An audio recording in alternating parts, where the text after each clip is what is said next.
Chapter 15. A wandering voice. Though sheer and intelligible griefs are not charmed away by being confided to mere acquaintances, the process is a palliative to certain ill humours.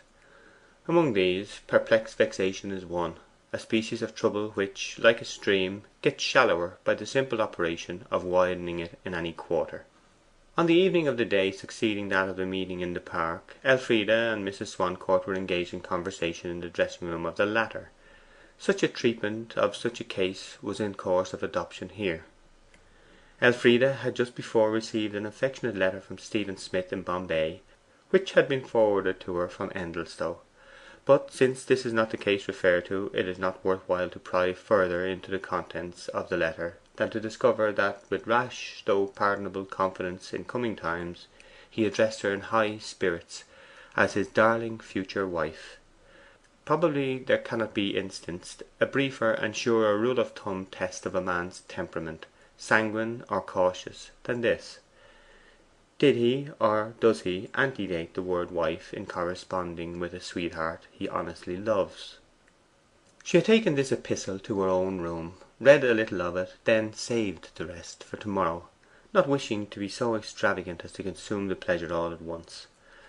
Nevertheless, she could not resist the wish to enjoy yet a little more, so out came the letter again, and in spite of misgivings as to prodigality, the whole was devoured. The letter was finally reperused and placed in her pocket. What was this? Also a newspaper for Elfride, which she had overlooked in a hurry to open the letter. It was the old number of the present, containing the article upon her book, forwarded as had been requested.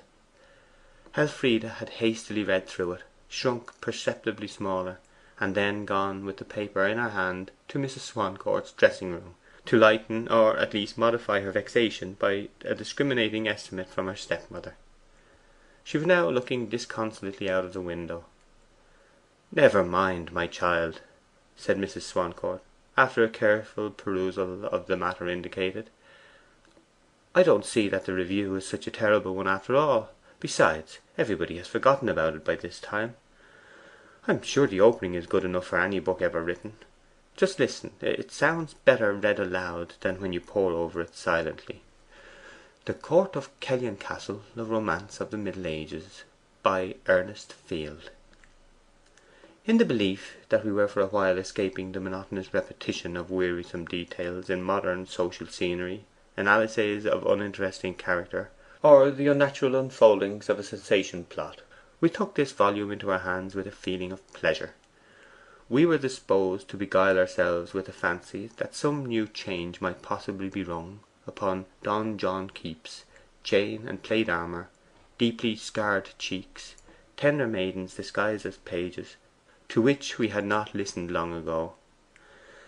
Now that's a very good beginning, in my opinion, and one to be proud of, having brought out of a man who has never seen you.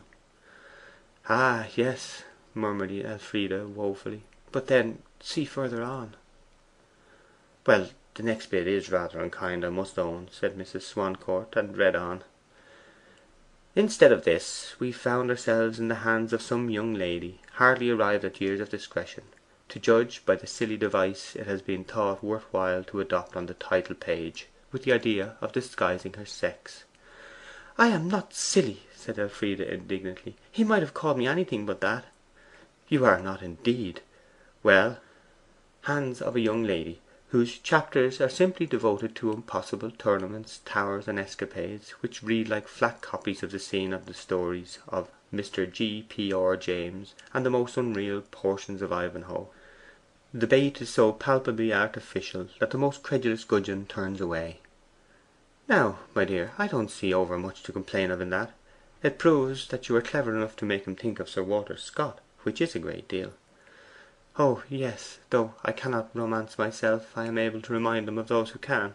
Elfride intended to hurl these words sarcastically at her invisible enemy, but as she had no more satirical power than a wood pigeon, they merely fell in a pretty murmur from her lips, shaped to a pout. 'Certainly, and that's something.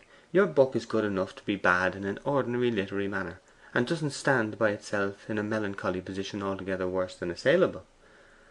That interest in historical romance may nowadays have any chance of being sustained, it is indispensable that the reader find himself under the guidance of some nearly extinct species of legendary, who, in addition to impulse towards antiquarian research and an unweakened faith in the mediaeval halo, shall possess an inventive faculty in which delicacy of sentiment is far overtopped by a power of welding to stirring incident a spirited variety of the elementary human passions. Well, that long winded effusion doesn't refer to you at all, Elfride. It's merely something put in to fill it up. Let me see. When does he come to you again? Not till the very end, actually. Oh, here you are, finally polished off.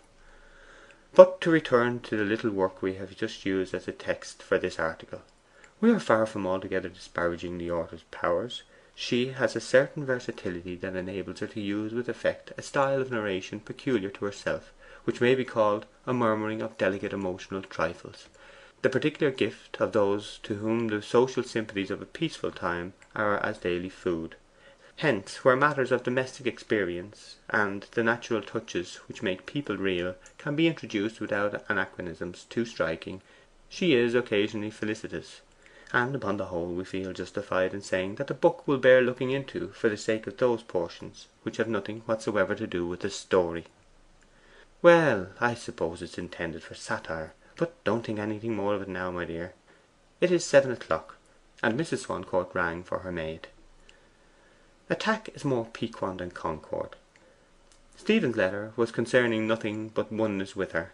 The review was the very reverse, and a stranger with neither name nor shape, age nor appearance, but a mighty voice, is naturally a rather interesting novelty to a lady he chooses to address. When Elfride fell asleep that night, she was loving the writer of the letter, but thinking of the writer of the article. End of chapter 15.